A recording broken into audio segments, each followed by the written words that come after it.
Hello everybody, स्वागत है आपका आपके अपने चैनल क्वांटमैटिक्स में। मैं आपका मेंटर राजेन। आज हम लोग डिस्कस करेंगे कि परसेंटेज के बहुत सारे ऐसे क्वेश्चन हैं जिनको हम वेन डायग्राम के कॉन्सेप्ट को यूज करें अगर तो बहुत इजीली डील हो सकता है।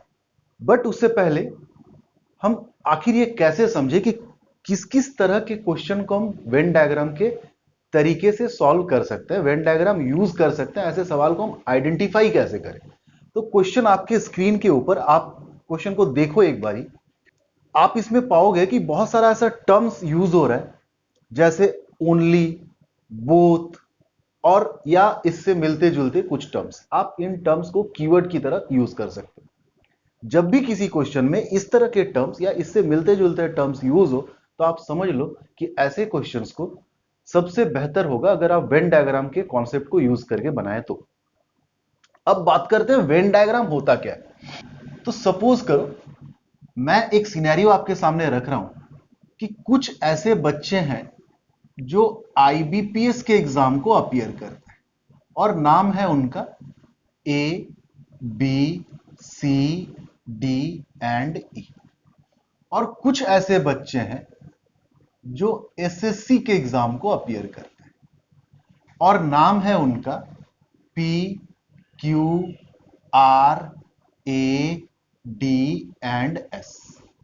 अब अगर मैं ये चाहूं कि इन चीजों का मैं एक दायरा बनाऊं, मैं एक पिक्टोरियल रिप्रेजेंटेशन क्रिएट करूं, कैसे लोगों का? वो लोग जो आईबीपीएस के एग्जाम को देते हैं, यानी कि सेट बना करके अगर मैं लिखूं तो इस सेट में या इस यूनिवर्स में ए, बी, सी, डी और ई, ये 5 प्राणी इस सेट से बिलोंग करते हैं।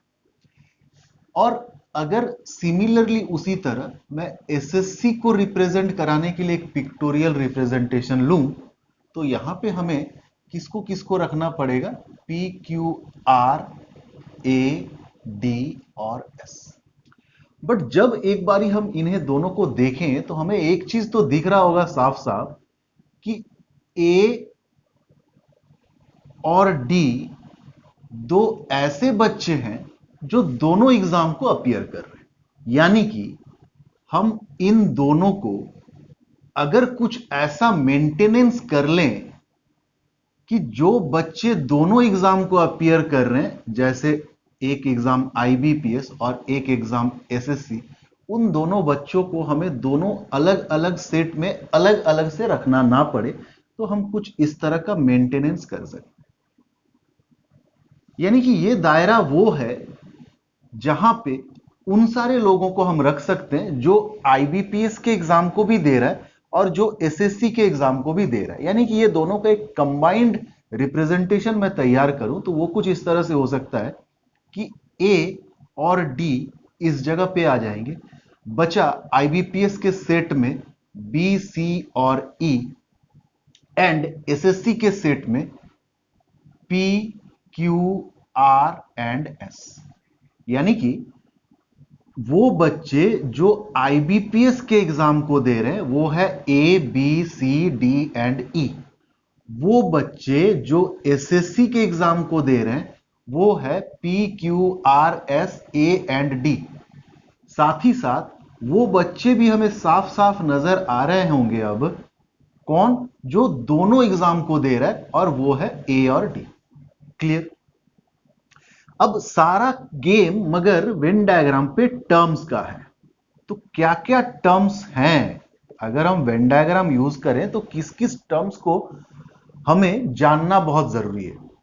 सबसे पहला बात तो वो बच्चे जो आईबीपीएस एग्जाम को अपीयर कर रहे हैं, वो बच्चे जो एसएससी के एग्जाम को अपीयर कर रहे हैं, वो बच्चे जो बोथ आईबीपीएस एंड एसएससी के एग्जाम को अपीयर कर रहे हैं।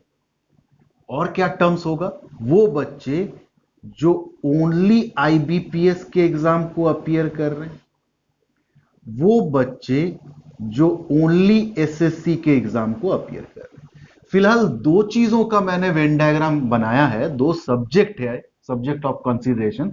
तो ये 5 टर्म्स आपको मिल सकता है। आईबीपीएस के एग्जाम को दे रहे हैं कौन कौन, तो आप बोलोगे ए बी सी डी और ई। एसएससी के एग्जाम को दे रहे हैं तो आप कहोगे P Q R S A और D. Both IBPS and SSC को दे रहा है, ऐसे बच्चे हैं ए और डी। ओनली आईबीपीएस दे रहा है, ओनली आईबीपीएस मींस ये वाला दायरा, तो यहां पे बिलोंग करता है आपका बी सी और ई। ओनली एसएससी मतलब ये वाला जगह, तो ऐसे कितने बच्चे हैं, पी क्यू आर और एस। क्लियर हो रहा है बात? तो ये सारा टर्मिनोलॉजी के बारे में आपको जानना जरूरी है अगर आप चाहें कि आपके परसेंटेज के कुछ पर्टिकुलर क्वेश्चन जो मैंने अभी कुछ देर पहले यहां पे रखे थे वो वेन डायग्राम का कॉन्सेप्ट को यूज करके आप बनाएं। क्लियर? बट बेसिकली यहां पे एक खेल आपको और समझना होगा कि ज्यादातर सवालों में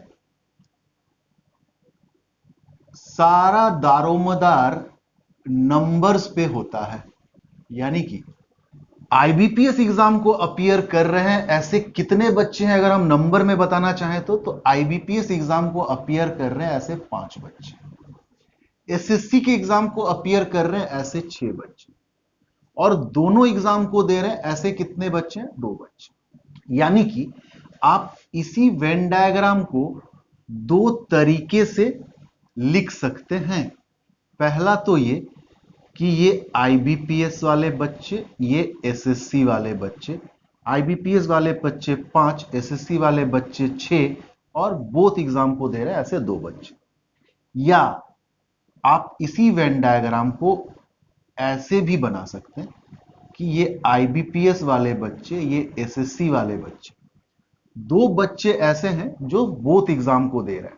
अब मैं इस ओनली वाले सेक्शन पे जाना चाहूं, अगर ओनली आईबीपीएस दे रहा है, ओनली आईबीपीएस दे रहा है ऐसे कितने बच्चे हैं, 3।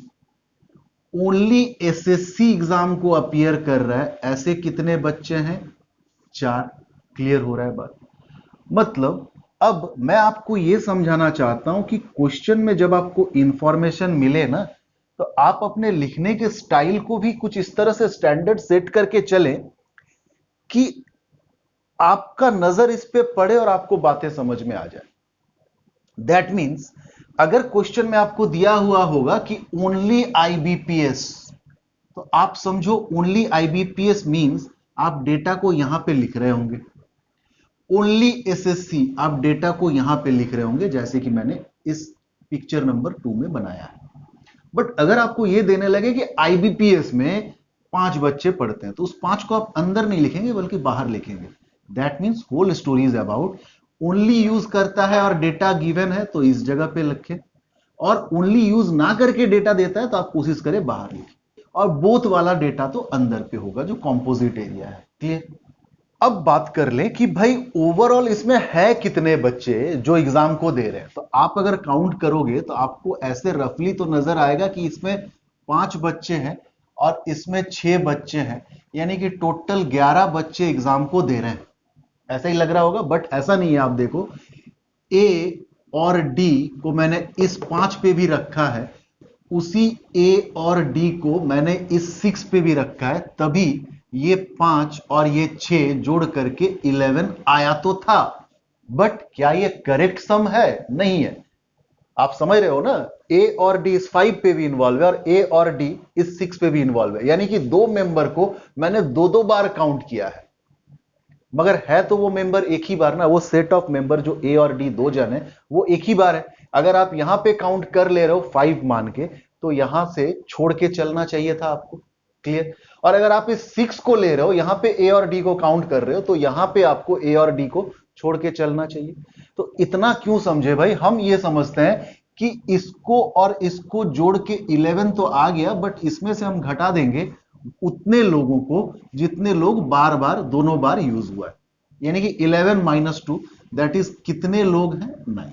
इसी कैलकुलेशन को अगर हम यहां पे यूज करें, दैट मींस हम अगर सम निकालना चाहें, sum of what, sum of involving member in these 2 examination, मतलब वैसे बच्चे कितने हैं जो या तो आईबीपीएस एग्जाम को दे रहा है, या तो एसएससी एग्जाम को दे रहा है, या तो दोनों को दे रहा है। तो हम कैसे निकालेंगे? 5 + 6 -2। क्यों? आप कारण समझ रहे हो। 2 इस 5 में भी है, 2 इस 6 में भी है, यानी कि अगर मैंने 5 और 6 लिया तो इस 2 को मैंने 2 बार काउंट किया, एक बार है तो इसलिए एक बार हम हटा देते हैं। 5 plus 6 11 minus 2, that is 9 number of member are involving in these two type of examination।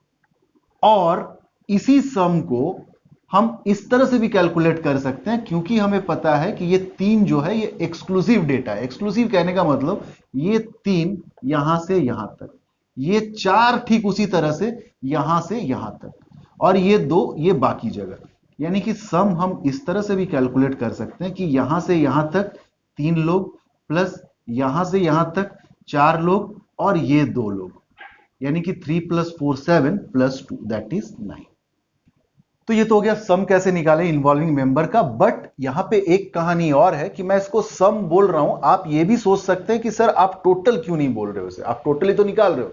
मैंने टोटल टर्म यूज नहीं किया, और वो इसलिए कि मैं आपको बार बार बोल रहा हूं कि वेन डायग्राम में आपको कुछ चीजें कीवर्ड की तरह इस्तेमाल करनी होगी। जैसे पहला बात मैंने क्या कहा था कि अगर ओनली के साथ डेटा देता है आपको तो आप अंदर लिखने का कोशिश करें, और ओनली हटा के डेटा देता है तो आप बाहर लिखने की कोशिश करें।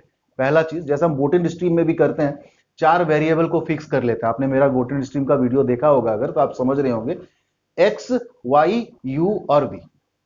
वेरिएबल का नाम है, हम कुछ भी ले सकते हैं, बट हम इस 4 वेरिएबल में लेते हैं तो क्या फायदा होता है हमें, हम क्वेश्चन के बॉम्बास्टिंग को अपने कंट्रोल में कर सकते हैं थोड़ा देर। क्लियर? तो ठीक उसी तरह हम इन्वॉल्विंग मेंबर के टोटल को सम कहेंगे। तो टोटल किसे कहेंगे फिर, इस बात को समझने के लिए एक एग्जांपल और लेके आते हैं आपके सामने। ठीक है, एक केस हम लेते हैं कि सपोज करो एक इंस्टीट्यूट है, कोई एक इंस्टीट्यूट है, नाम है XYZ, ये इंस्टीट्यूट का नाम है। इसने एक डेटा रिलीज करी कि हमारे पास टोटल 200 स्टूडेंट हैं जो किसी ना किसी कॉम्पिटिटिव एग्जाम के लिए प्रिपरेशन कर रहा है। अब इसने साथ ही साथ एक डेटा और जारी करी कि IBPS के एग्जाम को अपीयर कर रहा है ऐसे 70 बच्चे हैं, SSC के एग्जाम को अपीयर कर रहा है ऐसे 100 बच्चे हैं, और बोथ एग्जाम को अपीयर कर रहे हैं, यानी कि बोथ IBPS एंड SSC के एग्जाम को अपीयर कर रहे हैं ऐसे 30 बच्चे। आई बात समझ में? तो फटाफट से इसका अगर हम वेन डायग्राम वाला रिप्रेजेंटेशन बनाने लगे तो देखो क्या होगा। ये IBPS के लिए, ये SSC के लिए। IBPS 70 लिखा है देखो, यानी कि हम यहां नहीं लिखेंगे। यहां कब लिखते, अगर लिखता ओनली IBPS इज 70, सिर्फ IBPS दिया है, ओनली यूज नहीं किया है, हिंदी वाला सिर्फ पे ध्यान मत दें, तो हम बाहर लिखेंगे 70। SSC के एग्जाम को अपीयर कर रहे हैं, ना कि ओनली SSC बोला है, तो हम बाहर लिखेंगे 100। और 30 स्टूडेंट वो जो दोनों एग्जाम को दे रहे हैं, यानी कि इन्वॉल्विंग मेंबर IBPS और SSC मिला करके कितना होगा, क्या कहेंगे हम इसे, सम। क्लियर होगा? टोटल क्यों नहीं कहते। तो 70 + 100 - 30 इस तरह से भी निकाल सकते हैं। 70 + 100 170 - 30 यानी कि 140। और हम चाहते तो कैसे निकाल सकते थे, हम एक्सक्लूसिव चीजें निकाल लें। अगर only IBPS 40, only SSC 70 and these member which are appearing in both the examination they are 30, तो 40 + 30 + 70 this is again 140। तो सम इसलिए हम कहते हैं क्योंकि हमें, अगर आप ध्यान देंगे तो टोटल एक डेफिनेशन और गिवन है क्वेश्चन इटसेल्फ में कि बच्चे 200 है उस कोचिंग में टोटल, जो किसी ना किसी एग्जाम के लिए प्रिपरेशन कर रहे हैं। ठीक है, तो हम 2 टर्म यूज करेंगे ताकि हमें क्वेश्चन को सॉल्व करने में कंफ्यूजन से धीरे धीरे धीरे धीरे मुक्ति मिलता रहे। हम अपने तरीके से कुछ स्टैंडर्ड कीवर्ड बना करके इन चीजों को डील करने लगेंगे। क्लियर? बस इतना ही है। इन्वॉल्विंग मेंबर के सम को आप सम कहें, और जो उस यूनिवर्स में टोटल बिलोंगिंग लोग हैं उसको टोटल कहें। क्लियर? अब अगर 200 बच्चे हैं मगर involving in these 2 examination is 140, that means 60 बच्चे और बचे उस कोचिंग के। तो यहां पे एक कंक्लूजन और निकल करके आएगा। इस कंक्लूजन को भी समझेंगे हम एग्जाम्पल के तौर पे लेके। फिलहाल बात कर लेते हैं कि ये 60 लोग क्या करते हैं फिर।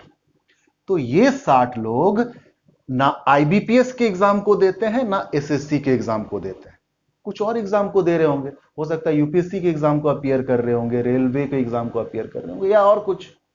That means these 60 student neither appear for SSC nor for IBPS. Clear हो रहा है बात? तो इस तरह के कंक्लूजन को भी ड्रॉ करना आपको धीरे धीरे समझना होगा। एक दो एग्जांपल और लेंगे, आप चिंता ना करो। तो क्या सीखा हमने अब तक कि सम और टोटल दो अलग अलग टर्म को सेट स्टैंडर्ड बना के यूज करेंगे, और ये जो 60 बच्चे डिफरेंस में आए हमारे, इस 60 बच्चे का कंक्लूजन हम क्या समझने लगेंगे कि भाई ये 60 बच्चे वो बच्चे हैं जो ना आईबीपीएस के एग्जाम को दे रहा है ना एसएससी के एग्जाम को दे रहा है, यानी कि neither IBPS nor SSC. Clear? अब रहा बात इस कंक्लूजन को मेक करने का, कंक्लूजन को ड्रॉ करने का। इसके लिए एक एग्जांपल और लेते हैं क्वेश्चनों में जाने से पहले, क्योंकि हम कॉन्सेप्ट पोर्शन को अगर अच्छे से समझ लें तो क्वेश्चन तो हमारे लिए हलवा की तरह लगेगा ना। ठीक है, चलिए बढ़ते हैं आगे। तो ये रहा क्वेश्चन आपके स्क्रीन के ऊपर कि all the student of class 10 appears in the exam of 2 paper math and physics. All the student appear ना। 27% of the student passed in only math, 20% of student passed in only physics and 38% of student passed in both the paper। और उसके बाद ये 3 question है, question पे भी ध्यान नहीं देंगे, बस ये जो मैटर है उसको समझ लें अच्छे से। कंक्लूजन क्या है? यूनिवर्स किस पे डिफाइन है? अब एक नया टर्म भी है अगर यूनिवर्स। ठीक है, चलो पोस्टमार्टम करते हैं इस क्वेश्चन का जरा कि क्या क्या सीखने के लिए मिल सकता है।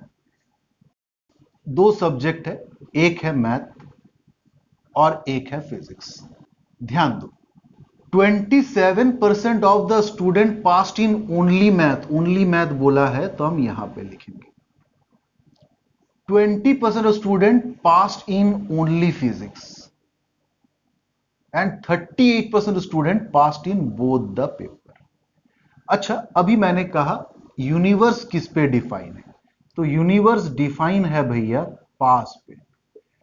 इससे पहले वाला क्वेश्चन जो आईबीपीएस और एसएससी के एग्जाम को लेकर के था, या उसका आप कह सकते हैं कि यूनिवर्स जो डिफाइन था वो अपीयरेंस पे लेके था, इसीलिए कंक्लूजन जो आया वो डिसअपीयरेंस पे आया। कंक्लूजन क्या आया? जो 60 बच्चे का डिफरेंस हमें मिल रहा था, सम आया 140 और टोटल आया 200। आप प्रीवियस जाके देख सकते हैं जरा सा।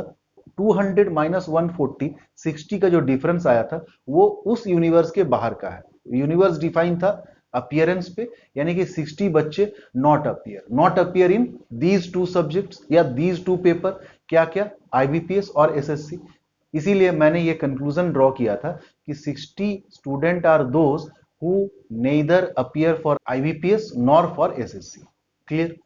अब यहां पे यूनिवर्स डिफाइन है पास पे, तो आओ जरा इसका सम निकालें। सम मतलब involving member in this universe, that means pass, यानी कि कितने ऐसे बच्चे हैं जो मैथ पे और फिजिक्स पे या दोनों पे पास करा है।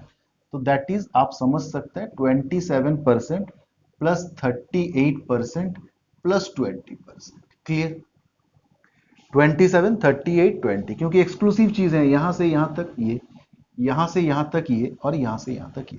तो 27 plus 38 plus 20, that means 85% member ऐसे हैं जो या तो मैथ में या तो फिजिक्स में या तो बोथ में पास कर चुके हैं। बट हमें पता है कि अगर परसेंटेज है तो टोटल तो डिफाइन होगा 100% पे, यानी कि डिफरेंस जो आ गया वो 15% आ गया। तो ये 15% मेंबर कौन है?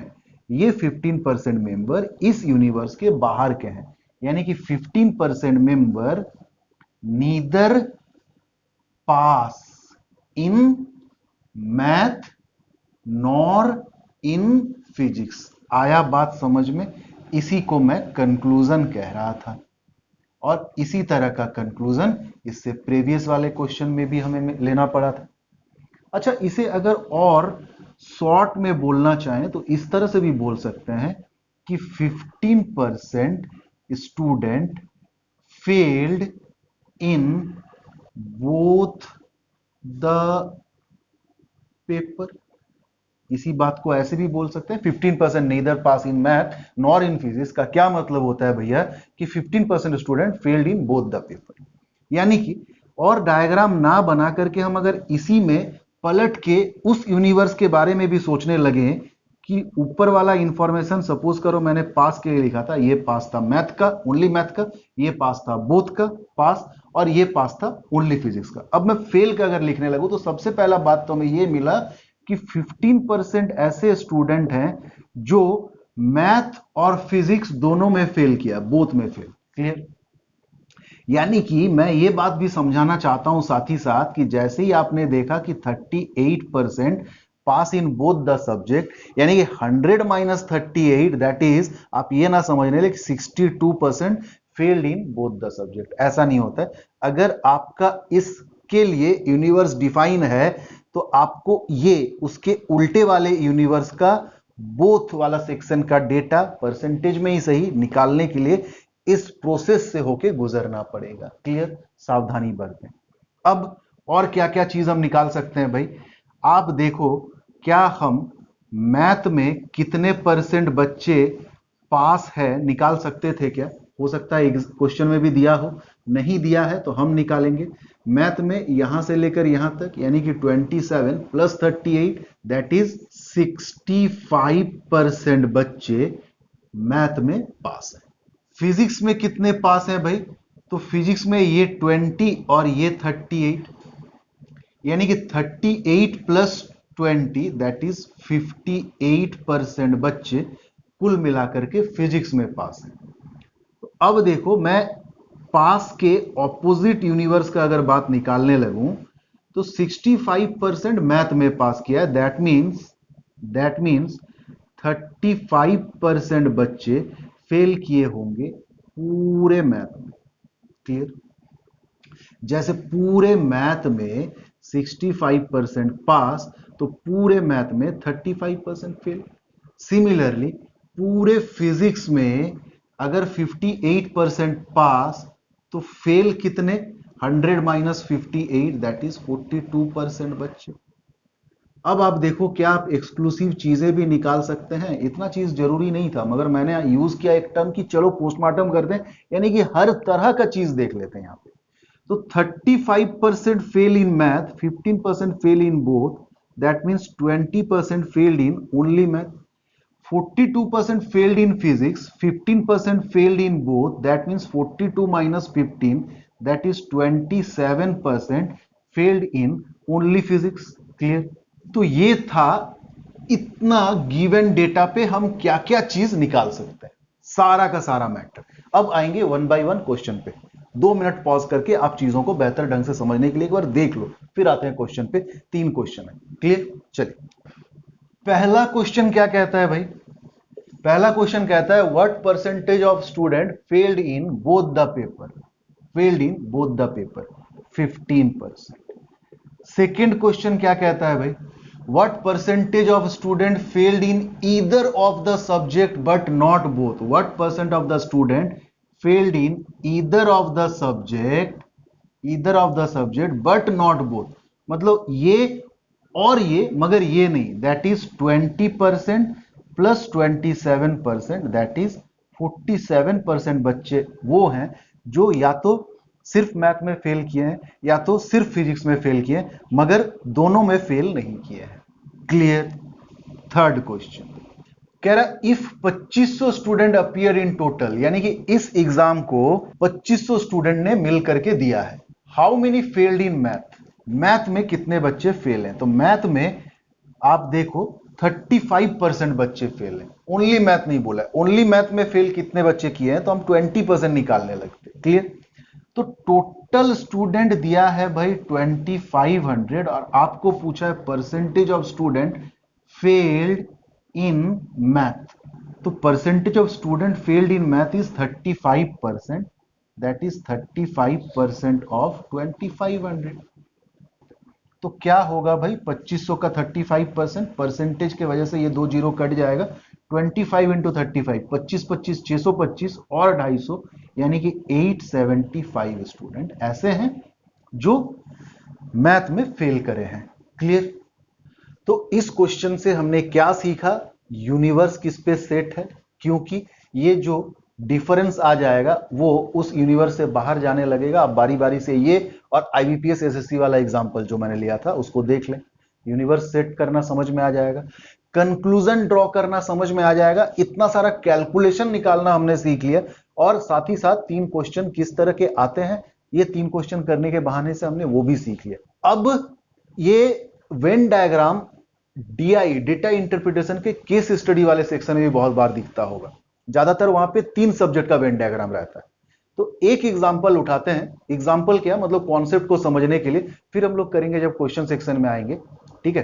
क्या कि 3 सब्जेक्ट पे वेन डायग्राम कैसे बनता है, उसका कैलकुलेशन को कैसे करते हैं, उस पे कंक्लूजन क्या है। क्योंकि 3 वेन डायग्राम के कंक्लूजन पार्ट में, या आप यूं कह लो कि टर्मिनोलॉजी वाले पार्ट में सबसे ज्यादा बच्चे कंफ्यूज होते हैं। क्लियर? कंफ्यूजन को दूर कर लेते हैं, फिर हम लोग आएंगे ही डीआई में भी इस तरह के क्वेश्चन को सॉल्व करेंगे। तो आप समझ लो अभी से इस मैटर को कि ये वेन डायग्राम आपका बहुत बहुत बहुत ज्यादा इंपॉर्टेंट होने वाला है। क्यों?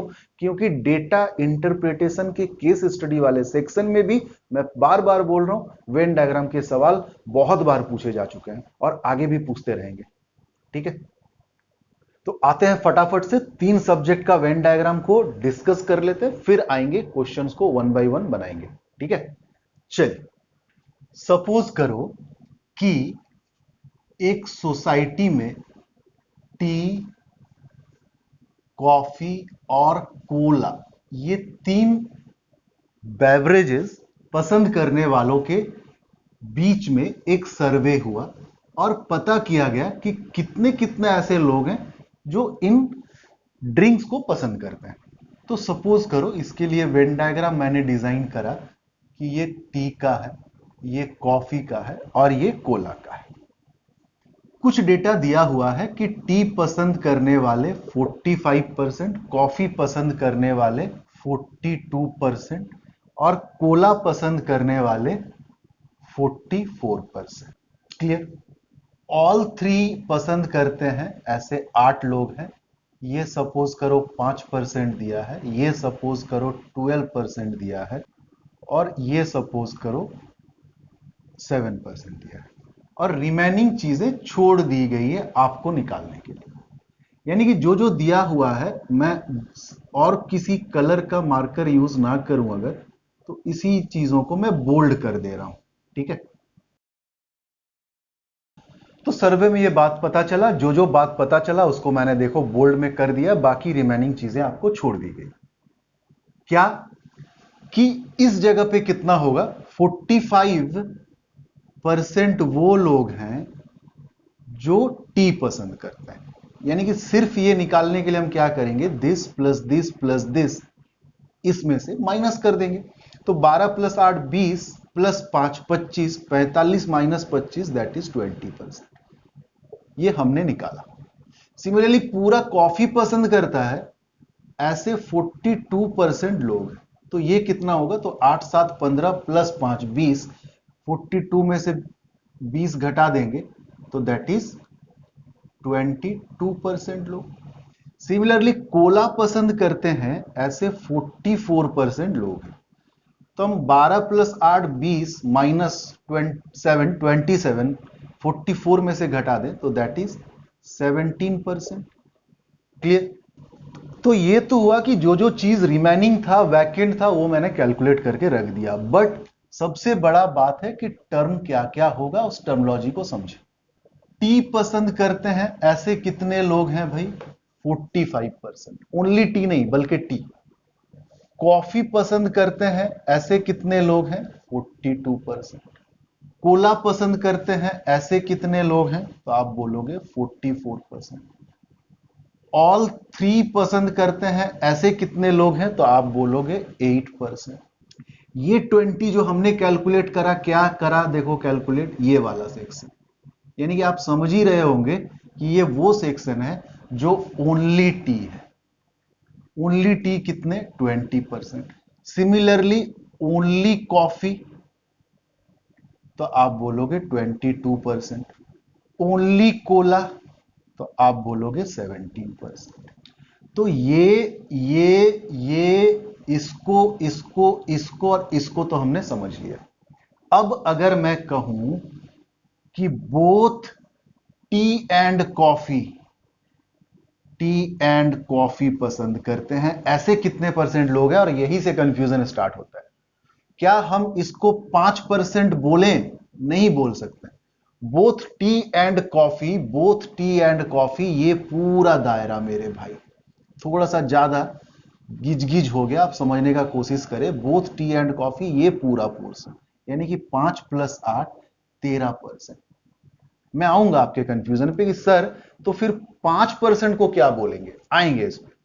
तो T and coffee, coffee both हो गया। अब बोथ कॉफी एंड कोला, ऐसे कितने परसेंट लोग हैं? कॉफी एंड कोला, तो कॉफी एंड कोला, ये पूरा दायरा देखो, ये पूरा कॉफी, ये पूरा कोला, यानी कि both coffee and Cola 8 + 7 that is 15%।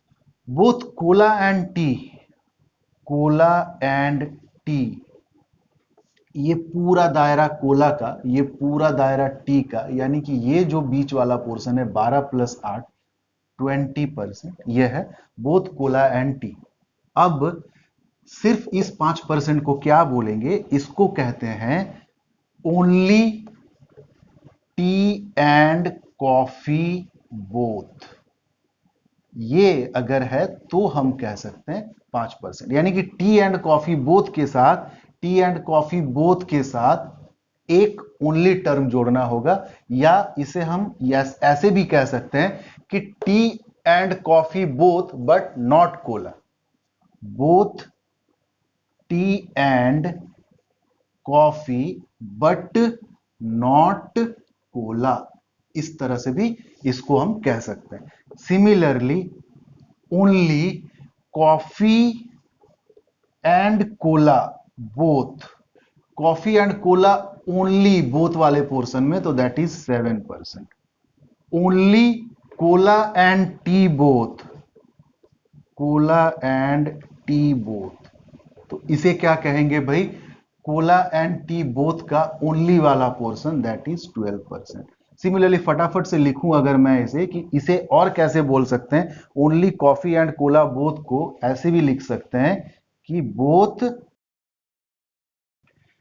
ठीक है, अब पढ़ लो फटाफट से। Only coffee and Cola both को ऐसे भी बोला जा सकता है कि both coffee and Cola but not T. Similarly only Cola and T both को ऐसे भी बोला जा सकता है कि both Cola and T but not coffee. Clear? तो ये था हमारा टर्मोलॉजी, ये था हमारा कंक्लूजन। हां, कंक्लूजन अगर कहा जाए तो एक चीज और समझना पड़ेगा आपको कि यहां पे भी टोटल तो डिफाइन होगा जरूर, परसेंटेज है अगर तो 100%, तो फिर हम सम कैसे निकालें? तो सम निकालने का सबसे बेहतरीन तरीका देखो, किसी एक सर्कल को पूरा ले लो पहले, यानी कि इतना पार्ट मैंने ऑलरेडी ले लिया अगर, तो दैट इज 45% प्लस एक्सक्लूसिव चीजें यूज करेंगे, इतना ले लिया। अब देखो क्या क्या बचा, ये 17 बचा, क्योंकि 17 सिर्फ यहां से यहां तक, 7 बचा वो यहां से यहां तक, और 22% बचा वो यहां से यहां तक। तो इसको इसको और इसको उसमें ऐड कर दें अगर, दैट इज 17% प्लस 7% प्लस 22%, 45, 17, 7, 22, 17, 7, 24 और 22, यानी कि 45 में ऐड करें तो 91%। तो 91% सम है जहां पे 100% टोटल है, यानी कि डिफरेंस कितना आ रहा है भाई? तो डिफरेंस आ रहा है 9%। तो ये 9% इस यूनिवर्स से जो डिफाइन है, इस यूनिवर्स से बाहर के हो जाएंगे, यानी कि 9% are those they neither prefer tea nor coffee nor cola, ना टी पसंद करते हैं, ना कॉफी पसंद करते हैं, ना कोला पसंद करते हैं। क्लियर हुआ बात? होपफुली आप चीजों को समझ पा रहे होंगे, और इसके बाद हम लोग आते हैं फटाफट से क्वेश्चन सॉल्व करते हैं, तो आपको पता चलेगा कि इतनी सारी चीजें जो हमने डिस्कस करी, इसका क्या बेनिफिट है जब क्वेश्चन को सॉल्व करने जाएंगे। ठीक है, चलिए बढ़ते हैं आगे क्वेश्चन के साथ, और फिर आज के क्लास को खत्म करते हैं। क्लियर? चलिए आज के क्लास का पहला क्वेश्चन देखो, इन ए क्लास ऑफ 60 स्टूडेंट, पहला क्वेश्चन, टोटल स्टूडेंट गिवन है 60, 40% can speak only Hindi, 25% can speak only English. तो सपोज करो ये हिंदी स्पीकने वाले लोग हैं, ये इंग्लिश स्पीकने वाले लोग हैं। मैं स्पीकना क्यों कह रहा हूं क्वेश्चन सॉल्व करने के बाद बताऊंगा। 40% can speak only Hindi, only Hindi यानी कि यहां पे लिखूंगा। 25% कैन स्पीक ओनली इंग्लिश यानी कि यहां पे लिखेंगे।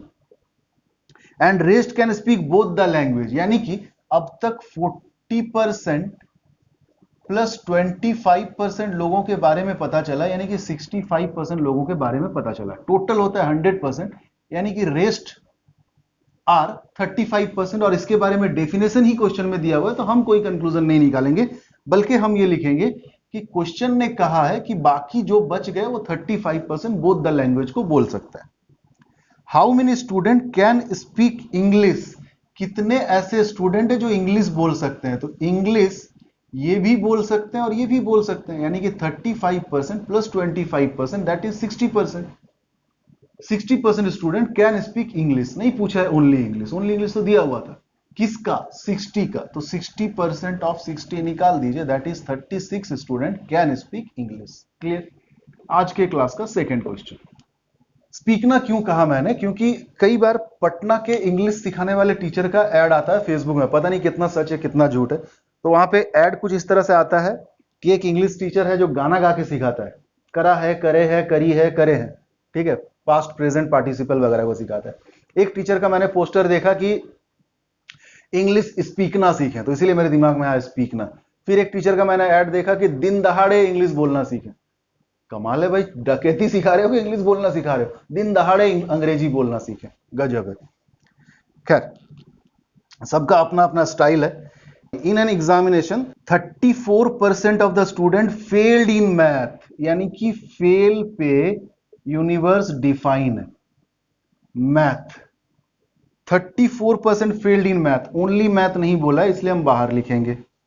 42% फेल्ड इन इंग्लिश, इंग्लिश पे फेल है 42%।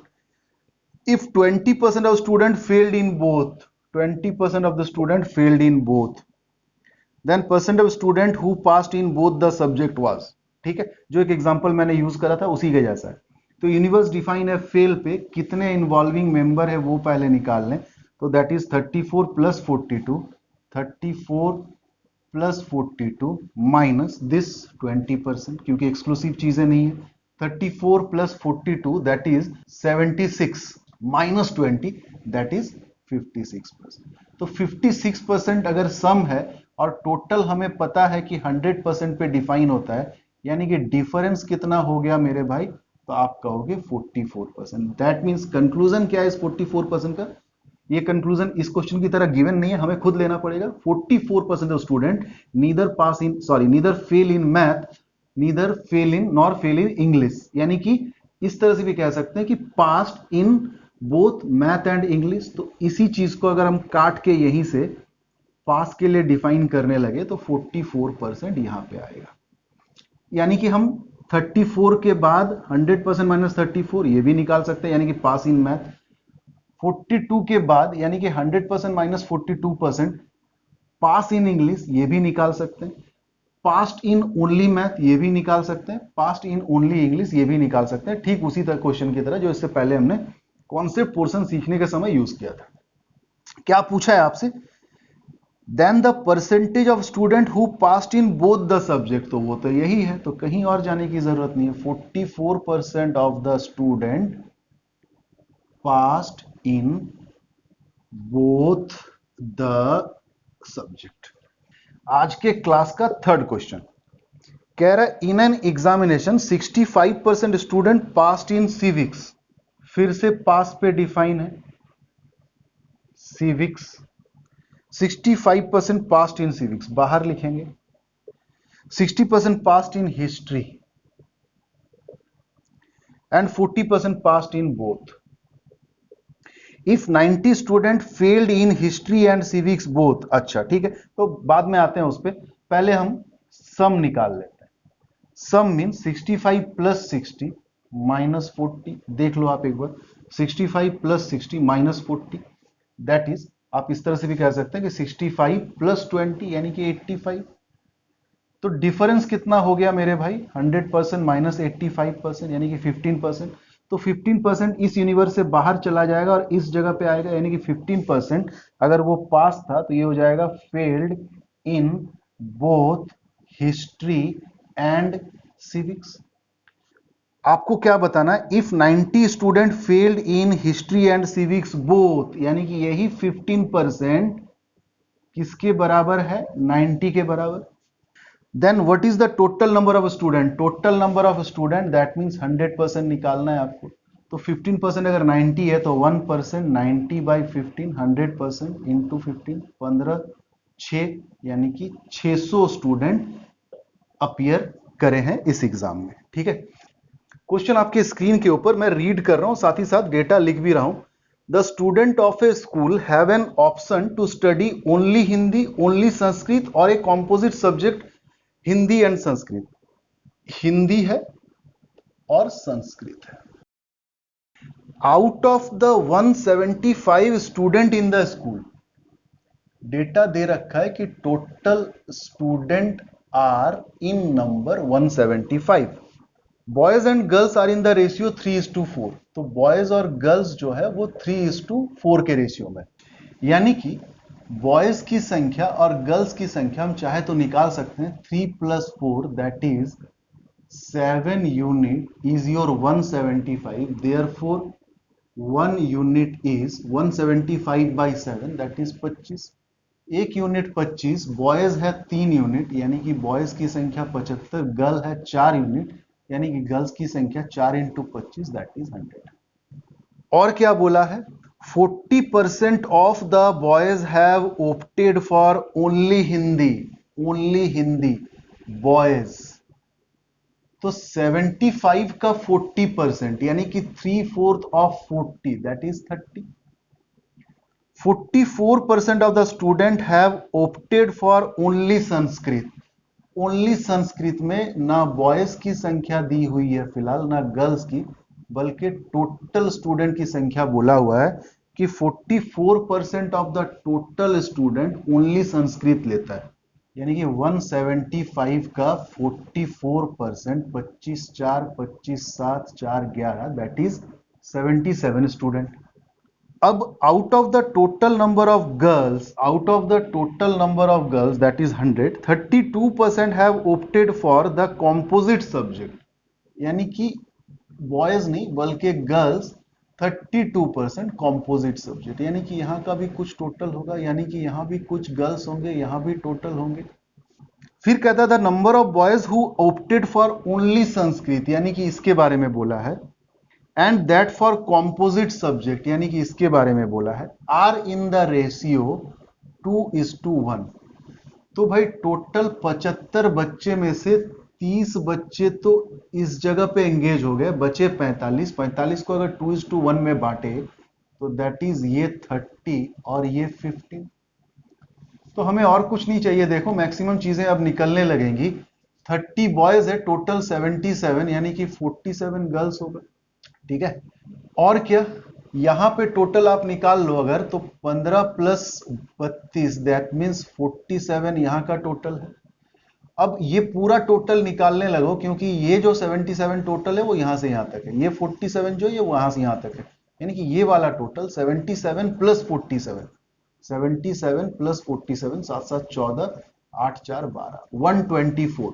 बच्चे कितने हैं? 175 माइनस 124 दैट इज 51 बच्चे यहां पे है टोटल में। तो 30 अगर बॉयज है तो 21 गर्ल्स है। क्लियर? ये सारा चिट्ठा निकल गया आपका।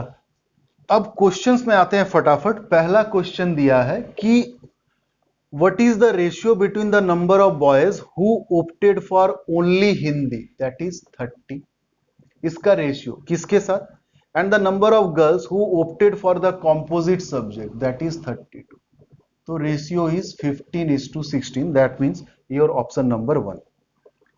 Second question is how many boys have opted for the composite subject? How many boys have opted for the composite subject? That is 15, यानी कि option number 2। Third question, how many girls have opted for only Sanskrit? Only Sanskrit कितने girls लिए हैं? तो 47, that is option number 2। अब आते हैं फटाफट से आज के क्लास के लास्ट क्वेश्चन में, जो कि डिफाइन होगा 3 सब्जेक्ट के लिए। ठीक है, चलिए क्वेश्चन में देखो, ज्यादा डेटा गिवन नहीं है, डायरेक्ट यूज किया है, use additional information given in the question for answering the subsequent question. Geography, economics, English, 3 subject के अपीयरेंस पे ये डेटा है। जियोग्राफी का गिवन है 67, ओनली इंग्लिश का गिवन है 25, geography and English both only both का 14 है। सिमिलरली जियोग्राफी, इकोनॉमिक्स बोथ का जो ओनली पोर्शन है 13 गिवन है। इंग्लिश और इकोनॉमिक्स बोथ का जो ओनली पोर्शन है 16 गिवन है, और बाकी को मिसिंग रखा है ABC, यानी कि ये एक तरह का कंडीशनल डेटा इंटरप्रिटेशन का भी क्वेश्चन है। आगे आने वाले क्वेश्चन में आपको हल्का हल्का करके डेटा के बारे में बताते चलेगा और क्वेश्चन पूछते चलेगा। पहला question, how many student study both geography and English if 80 student study English. यानी कि पहला क्वेश्चन को सॉल्व करने के लिए ये बात दिया है, आप इसे यूनिवर्सल ना मान लें। यूनिवर्सल कहने का मतलब कि आगे आने वाले क्वेश्चन के लिए भी इंग्लिश में 80 बच्चे हैं, ऐसा नहीं है। अगर ऐसा होता तो 80 आपको रेडिली गिवन रहता ना, जैसे 67 जियोग्राफी के लिए दिया है। आपको इंग्लिश के लिए 80 स्टूडेंट का सुझाव सिर्फ इस क्वेश्चन को करने के लिए दिया है। बहुत बेहतरीन क्वेश्चन है, आप समझ सकते हैं। तो अगर 80 स्टूडेंट है जो इंग्लिश पढ़ता है, यानी कि कुछ देर के लिए हम ए कैलकुलेट कर सकते हैं। कैसे? ये 80 किसका किसका सम है भाई? तो 14, 16, 25 और ए का 14, 16, 25 प्लस ए, ये 80 है। समझ रहे हो ना? यानी कि a equal to 80 minus this much, 14 plus 16 30, 30 plus 25 that is 55, यानी कि 25। तो a का वैल्यू कुछ देर के लिए 25 है। आपसे क्या पूछा है? How many student study both geography and English. Geography and English, only geography and English नहीं बोला है, geography and English. That is आपका आंसर होना चाहिए 14 plus a, that is 14 plus a कितना निकला? 25, यानी कि 39 आंसर। आते हैं नेक्स्ट क्वेश्चन में। नेक्स्ट क्वेश्चन कहता है if 32 student study only geography.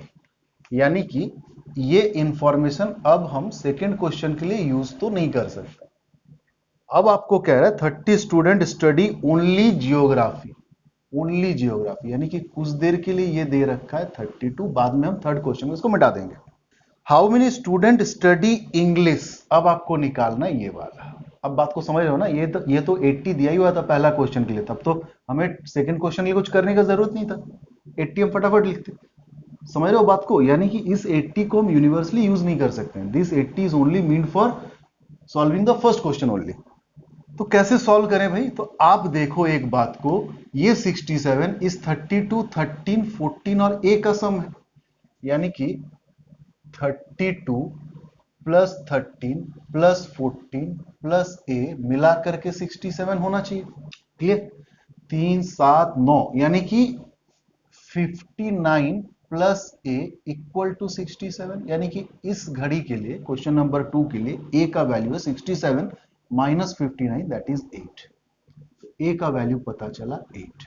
English कितने लोग पढ़ते हैं? तो इंग्लिश 14 प्लस ए प्लस 16 प्लस 25, यानी कि 14 प्लस ए 8 आया, 16 प्लस 25, यानी कि 16 plus 14 30, 25, 55, 55 plus 8 that is 63 English पढ़ने वाले लोगों का संख्या है। दैट मीन्स आपका ऑप्शन नंबर 1 क्लियर। आते हैं फटाफट से थर्ड क्वेश्चन। थर्ड क्वेश्चन कह रहा है if there are 123 student in the class, total geography, economics और इंग्लिश मिला करके टोटल 123 स्टूडेंट है, यानी कि भाई this plus this plus this plus this plus this plus this plus this, ये भी कह सकते हैं, हाँ या ना?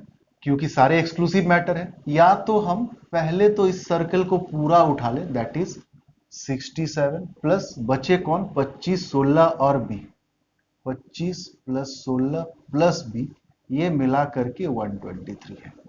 तो 67, 25 और 16, यानी कि 7, 5, 12, 6, 18, 108 plus B equal to 123, that means B equal to 123 minus 108, 8 5 13 यानी कि 15। तो बी का वैल्यू कुछ देर के लिए आ गया 50।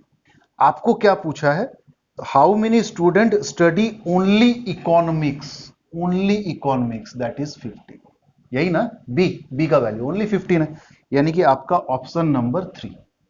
Next question, question number 4, how many student study at least 2 subject but not all 3, कम से कम 2 सब्जेक्ट बट नॉट ऑल 3, यानी कि ये 14, ये 13 और ये 16, ये वो लोग हैं जो 2 सब्जेक्ट पढ़ते हैं बट ऑल 3 नहीं पढ़ते हैं। देखो ये हो गया, इसमें से अगर ये घटा दें तो 14 are those who study geography and English, that is 14 ले लें और 16 ले लें और 13 ले लें, तो हम जो चाहता है ये क्वेश्चन वो निकाल पाएंगे। 14 plus 16 that is 30 plus 13 that is 43, यानी कि your option number 4 is the answer. Clear? तो आई होप वेन डायग्राम अब फिर आपको कभी परेशान नहीं कर सकता है। ठीक है, आप ऐसे मिलते जुलते क्वेश्चन को सॉल्व करने के लिए हमारे टेलीग्राम चैनल डिस्क्रिप्शन में लिंक दिया हुआ है, आप जाकर के देख लें, डाउनलोड कर लें, सॉल्व करें उसे। और नेक्स्ट पार्ट में हम लोग देखते हैं कि परसेंटेज के लिए और क्या क्या चीज कर सकते हैं। हाँ, नेक्स्ट पार्ट बहुत इंपॉर्टेंट होने वाला है क्योंकि परसेंटेज का बिल्कुल ही एक अलग दुनिया सीखेंगे हम लोग, सक्सेशन ऑफ परसेंटेज। क्लियर? तो तब तक के लिए tata, take care, good luck guys, thank you.